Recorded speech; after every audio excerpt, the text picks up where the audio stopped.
Moving on now to section B of this paper. Section B is all about case studies. So, and case studies is one portion where a lot of practice could be done. So, when I gave the GS4 paper, when I came out of the exam hall, I felt case study is a part which I have attempted well, because I had the structure in mind and I just implemented that structure while writing the answer. But I have to accept that you have to be very fast, because you have to think about each and every argument and express itself. You have to be really fast in thinking as well as writing. Section B, the case study, I won't read the entire case study, but yes, it's about Rakesh, who's a responsible district level officer and who enjoys the trust of his higher official, and the government has entrusted him with the responsibility of identifying the beneficiaries under some healthcare scheme. Now the criteria has been given: 60 years above, reserved community, family income less, and post-treatment prognosis is likely to be high to make a positive difference in the quality of life of the beneficiary. Now this is just the background. Note that this is just the background. You don't have to write much about this in your answer. I just used points from this to substantiate my argument. This is just a background. The question starts now that there is a couple, and has a rare condition of obstruction in large intestine, and physical labor is unable to do. There are no children to the couple, so it satisfies the fact that a contribution could make a substantial difference in their life. But yes, it mentions that the couple will have to bear the cost of incidental charges like hospitalization, etc., to the tune of rupees 1 lakh. The couple fulfills all the criteria except criteria B. So here it is that the couple does not belong to a reserved community, and otherwise they are above 60 years of age, the family income is less than 1 lakh, everything. However, any financial aid would certainly make a significant difference in the quality of life. Note this particular nudge. I feel that case studies have a nudge in them as well. That could be a trap also, but we have to judge then and there whether or not it is a positive nudge or a trap. So here I felt that however any financial aid would certainly make a significant difference in their quality of life. It's a kind of a nudge. I approached it this way. So the question is, how should Rakesh respond to the situation? I opened up this case study by first mentioning who is Rakesh and what is his power circumference, what are his influence and what he can do. What I felt was, we should not write something which is not under his power and he's doing. So let us first chart out for ourselves who is Rakesh and what is he entrusted with and what all he can do. Now, since the scheme is for senior citizens, that is something also we should mention here, that is entrusted with this responsibility. Then I moved on, secondly, to talk first about Rakesh. What is his position? His sphere of influence.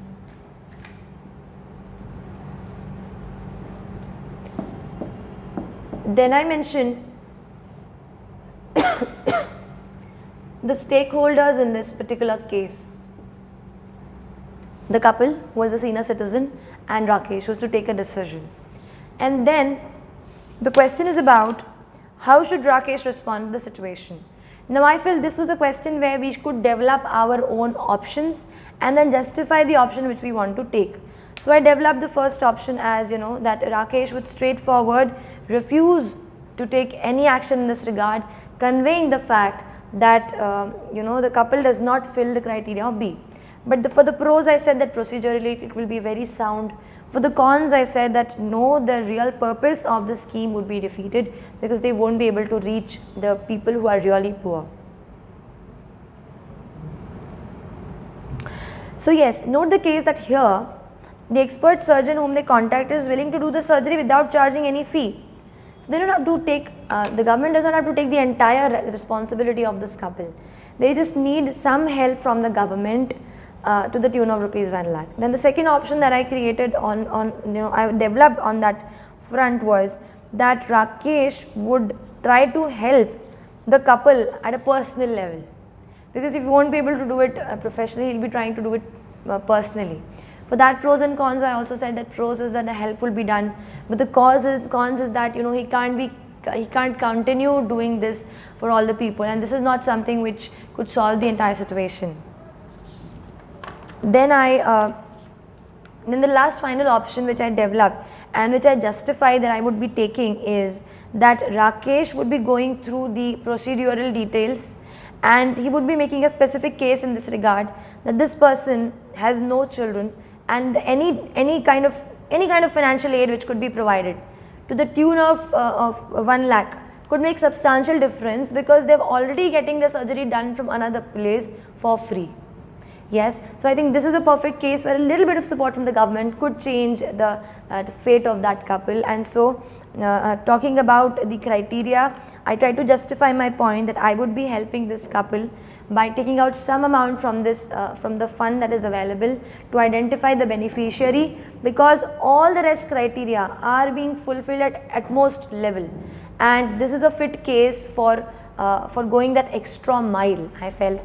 And that is how I justified my answer and suitably concluded that in order to reach the public end of public service delivery, as the scheme said, senior citizens and improving the health care for a person who is already doing physical labor in the society, you should be provided with a little bit of help for the future.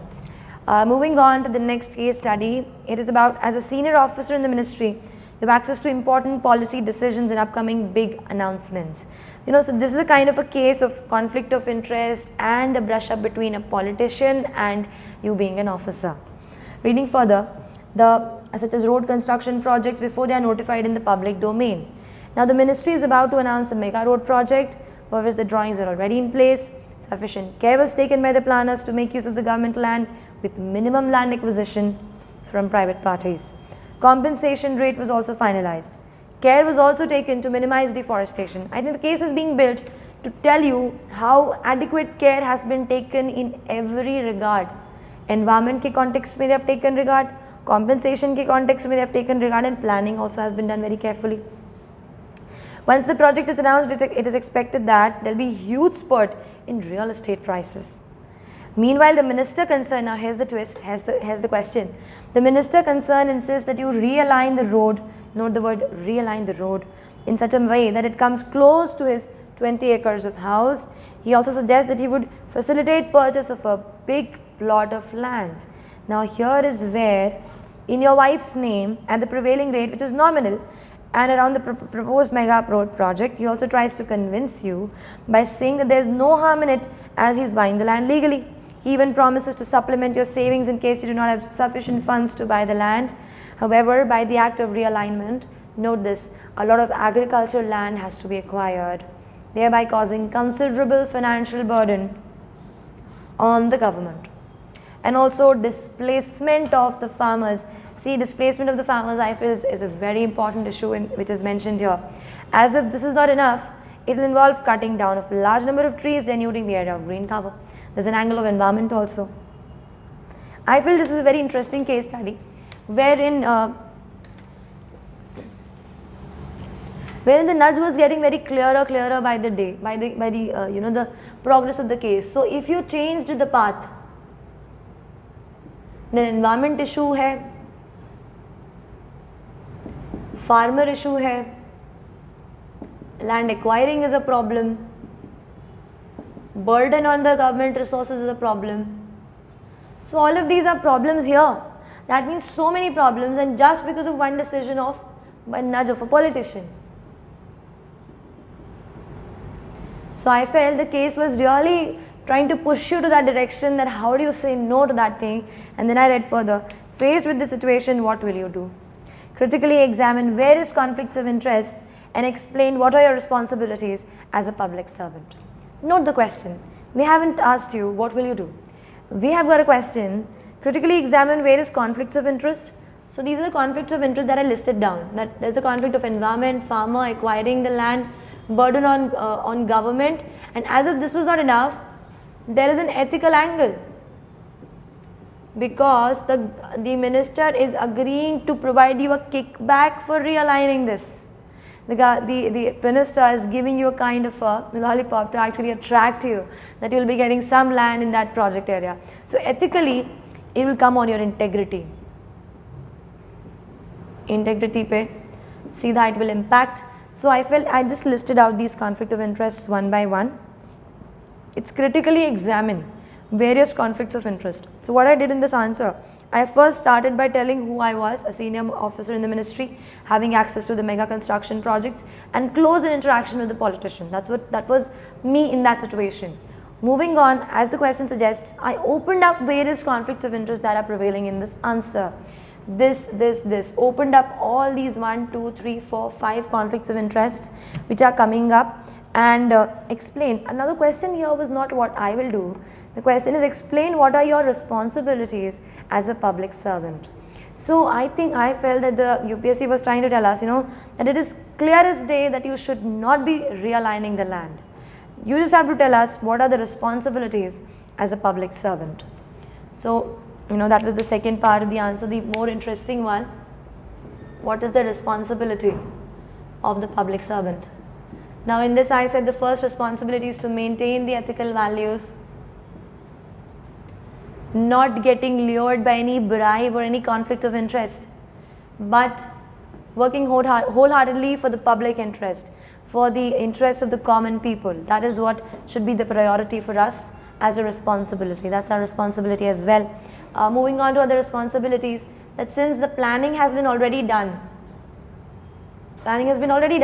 see, the case suggests that all kind of planning is done, everything is clear, but then if you change it, then there's a problem. And another responsibility that I added, making the politician aware of the fact that here he is thinking about the short-term gains of the big acre land of his real estate, but he should also think about the long-term prices, the burden on the government that it will have, and the political impact that displacement of farmers can have. The political impact that the displacement of farmers can have. I also wrote as a responsibility, that the responsibility of a public servant to make his political counterpart aware about the nitty-gritties of a particular issue, and making him more aware about what could be the current situation, providing him with a correct advice and informed choice. Alright, so I think this is something which we also should be quoting as a responsibility here, and despite the fact that it's not specifically asked, I just one or two, when I was concluding, I concluded what kind of an action I would take in that situation, but that is not something which is asked, that's something you can use in your conclusion. This I felt was the major part of the answer. Moving on to last second, question 9. The case study here is, it is a state where prohibition is in force and you are recently appointed as the SP of a district, notorious for illicit distillation of liquor. Illicit leads to deaths, unreported, underreported, and major problems. Second paragraph is, the approach till now had been to view it as a law and order problem and tackle it accordingly, raid, arrest, police cases, criminal trial, etc. The case study is recognizing that these things have a limited impact. The problem remains as serious as ever. Your inspection shows that parts of the district where the distillation flourishes are economically, industrially, and educationally backward. Agriculture is badly affected by poor irrigation facilities. Frequent clashes among communities, that means, peace is also a problem because violence is an issue. Peace is not there because violence is a crime and violence is there. No major initiative had taken place in the past either from the government side or from the social organizations to improve the lot of the people. Which new approach will you adopt to bring the problem under control? When I read this particular issue,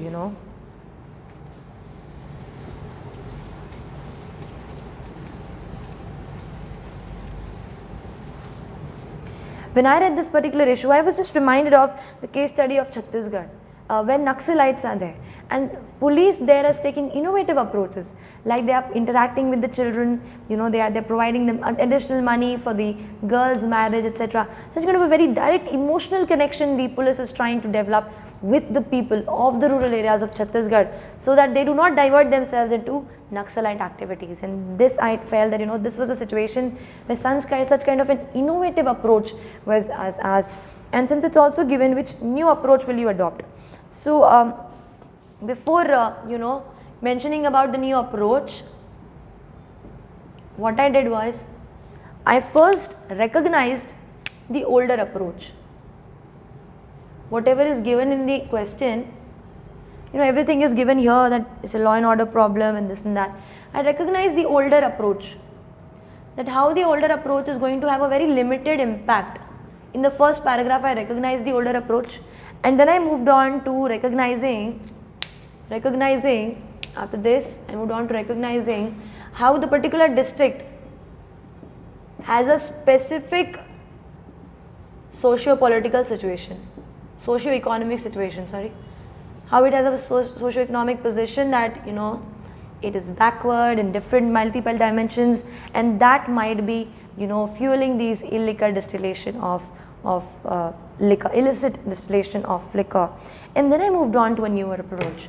I tried to, divide this newer approach into two parts. One approach which I as a police officer, as an SP of that district would take place, myself, and the second approach where I will be taking help of, and I would be coordinating with the civil administration, the district magistrate of that place, the SDM and the ADMs of that place, and how I then would be able to coordinate with them and bring about some changes. In the first part where SP himself or herself is taking the action, then I said that, one thing that could be done is that here a direct kind of interaction, that distance between the police could be bridged, talking to the women of that particular area. I was just reminded of the case study where in Delhi itself, police are taking this initiative to provide skills and training to the youth and especially the criminals. So I felt that, anybody who's just caught in illicit liquor, what if the SP takes this initiative, forms a separate room there, asks some teachers, some from some NGOs to come in and provide these people who are out on bail or who are maybe inside also, but who would be very soon, who would be free from imprisonment, they should be given appropriate training in the police station itself. Within a particular room, some infrastructure could be created and they could be, provided this kind of help. And second part of the answer, I focused on how I would be coordinating with the civil administration, arranging a meeting with the district magistrate, discussing with him that, we need a holistic solution for this issue, holistic situation, and explaining to him that it's getting really difficult to handle the situation as only a law and order problem, and we need civil administration to coordinate accordingly. Holistic approach. When I concluded this answer, I concluded it saying that, you cannot just be treating a particular issue as an issue in itself.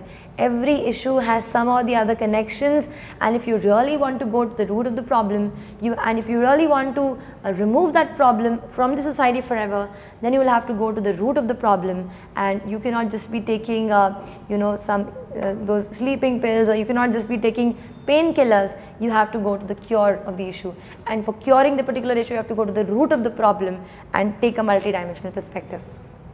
Moving on to the case study number 10, question number 10. A big corporate house engaged in manufacturing industrial chemicals on a large scale proposes to set up an additional unit. Many states rejected the proposal due to detrimental impact, but one state acceded and permitted the unit close to a city, brushing aside all opposition.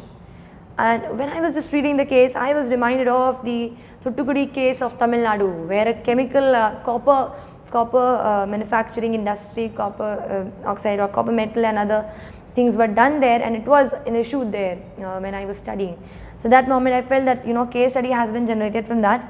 The unit was set up 10 years ago and was full in swing. Pollution caused by the industrial effluents are affecting land, water, crops. Serious health problems, agitations are there. Recent agitations, police took a stern action. Following the public outcry, the state government ordered the closure of the factory. That was something that happened in Tamil Nadu also. The closure of the factory resulted in the unemployment of not only those workers who were engaged, but who were working in the ancillary units. Now this is something that really happened, and it also very badly affected those industries which depended on the chemicals manufactured by it. As a senior officer, entrusted with the responsibility of handling this issue, how are you going to address it? You know what, when I read this question, I felt thankfully I went through the newspapers days before the exam to find out that something like this was brewing in. And I again now want to repeat to the prospective UPSC aspirants that people please keep reading the newspaper. You're getting a direct question from the current affairs as a case study for you. So we definitely, we need to actually go through the current affairs and understand the issues. And since the question is very open, look at the question. It says, senior officer you are a senior officer with the responsibility of handling this issue. They've not mentioned you what is your exact position, what is there under you. They're just saying you are entrusted with the responsibility. How are you going to address it? So I feel it's a very open question, very open, where multiple dimensions could be addressed.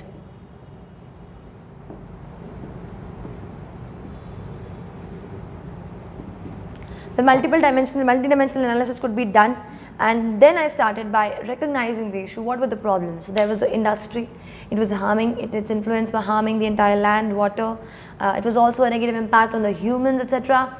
All of this was happening, but that is closed. Do we have an option to open the industry? That was something I was contemplating. But then it was given here very clear that other states have refused to a proposal to set up a factory. That means adequate care is not taken in the industry to treat the industrial effluents.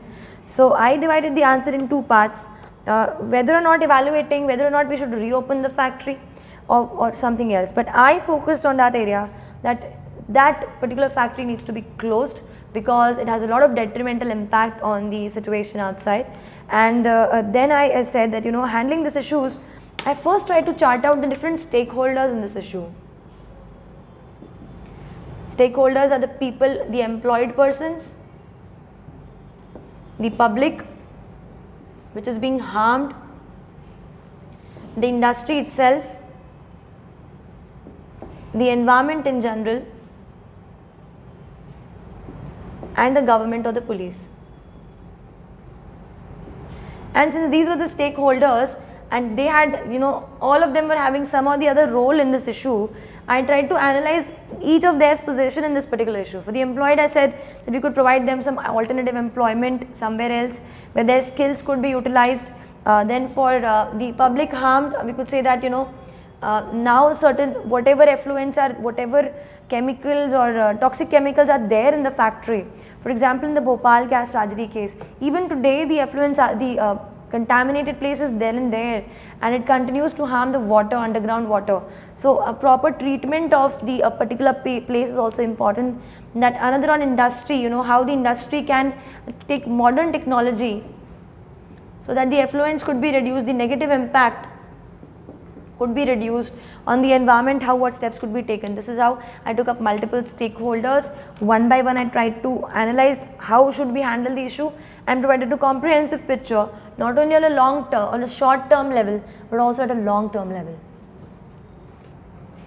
Question number 11. Dr. X is a leading medical practitioner in a city. He has set up a charitable trust through which he plans to establish a super specialty hospital in the city to cater to the medical needs. Now, this actually question, if you read the case study in detail, you'll know that this case is about an income tax officer, you being that, and there is a doctor who is doing good. Generally, he is doing good, but there are certain problems of tax compliance. I felt that this is another case where UPSC is trying to nudge you to a particular issue. If you read the language, there are certain deficiencies in tax compliance. Note the word, which are purely technical in nature. I felt that this was the phrase which closed the case study for me, because they are themselves accepting that they are purely technical in nature, and if these technical faults are pursued, then it will take considerable time, which is not serious. Further, in all probability, it will hamper the prospect of the hospital coming up. Completely, they are just telling you that if you are just going behind that particular issue, then it will hamper the hospital from coming up. Now, there are two options: broader view, ensure substantial tax compliance, and ignore the default. Second, pursue the matter strictly, proceed on all fronts. As the head of the tax agency, which course of action will you opt for and why? Okay. So, what I did in this, I just tried to first of all chart out my reference. Who was I? Tax officer. Who was the doctor? What was the situation? And the situation of the impact of the hospital in that particular area. The kind of positive impact it will have on the health of the particular area. Then I noted down the options. Number 1, taking the broader view. I wrote the pros and the cons. Pros were that, hospital will be good, the doctor will be able to do things very nicely, and overall public health can be actually improved in that particular city. And it's actually justified. This point again, I already had discussed this. I again use that point here, that rules are just rules. Rules should not become roadblocks in achieving the purpose. So that is this point I used here. In the second option, I took that option and again developed pros and cons related to it, positives of it, negatives of it. That how positive it's good that you're following the technicalities, but the negative is that the very purpose of tax compliance, public health, public interest, that is being defeated. And then I said that I would choose the first option, and then I said that I would not just ignore, I won't ignore the defaults. I would say I would give some time to the doctor to pursue that compliance, allow him to come up with the hospital, but also make sure that there are certain junior officials who are looking forward to the compliance of this doctor in further days, so that you are not just completely ignoring the rules. You cannot be doing it every time, but providing him with a little bit of more time so that he can ensure complete compliance. And the last question of the General Studies paper 4. This is Edward Snowden, a case computer expert, we all know him, and he released the confidential government. According to many legal experts, he violated the Espionage Act of 1917, and Snowden argued that he had a moral obligation to act. He gave a justification for his whistleblowing by stating that he had a duty to inform the public as to that which is done in their name and that which is done against them. According to Snowden, the government's violation of privacy had to be exposed regardless of the legality, since more substantive issues of social action and public morality were involved here. Note the key terms, issues of social action, public morality. These are the key words, which you could mention in the case studies. Whatever words that we keep on reading in part 1, I think we should liberally use them in our case studies to justify our point, so that the examiner knows that these kind of values this person is knowing, the student is knowing, and he's quoting them again and again in the answers. Coming directly to this, few argue that he broke the law and compromised national security. Do you agree that Snowden's actions are ethically justified, even if legally prohibited? Why or why not? Make an argument by weighing the competing values in this case. Again, this is a question, the last question of GS4, which is coming from a portion of current affairs. So very current issue, because privacy as an issue is very important in the current perspective of UPSC examination in India also. We had the B. N. Sri Krishna report coming up for the data protection laws, and we are contemplating our own data protection regulations now. So this issue is very pertinent, and I built my case in this particular scenario by saying that it is ethically justified for Edward Snowden for having taken that issue up, because when he took up that issue about 3 years ago or 4 years ago, even before, he was the person who came out with the confidential documents and revealed it to the world that United States of America was putting a very close eye on what you are doing on a daily basis, and that it can impact international relations also. So I feel that it was, it was good, it's ethically justified, because the issues that Snowden raised in those times are very pertinent right now.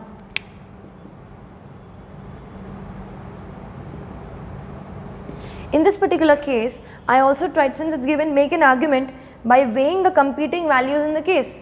So the competing values in this case were,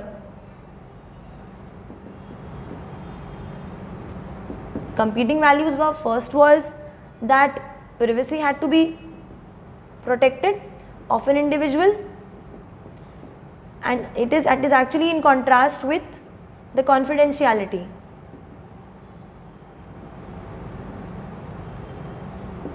And the legal procedures. So he did not take legal procedures, but he whistleblowed. Whistleblowers Act is also there in India. So I felt that I should also use that keyword whistleblowing, and then I built up my argument that it is ethically justified in the present scenario of digitization. It's important that the privacy of a person is also conserved, and since I was just reminded of the Right to Information Act wala question which is there in this particular paper, that how it redefines the idea of accountability, I used it, that the right to information, the right to know what's happening inside with the particular information that the government is having, it is important that we know about what it is being happening, and that is why in this regard Snowden's action was ethically justified even when legally prohibited.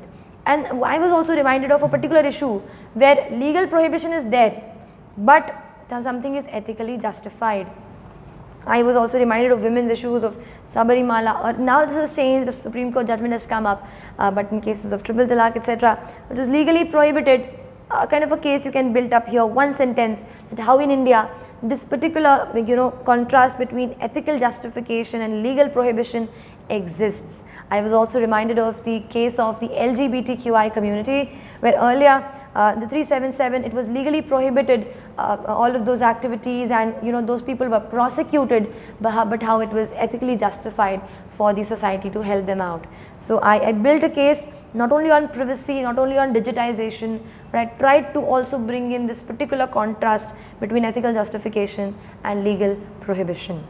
So this was the last question, and then I just moved on to that question of part paper 1 which I had left. I completed that and I wound up my paper, and when I came out I felt that case studies is a part which I have really done well, and probably I was paid off in that ethics paper.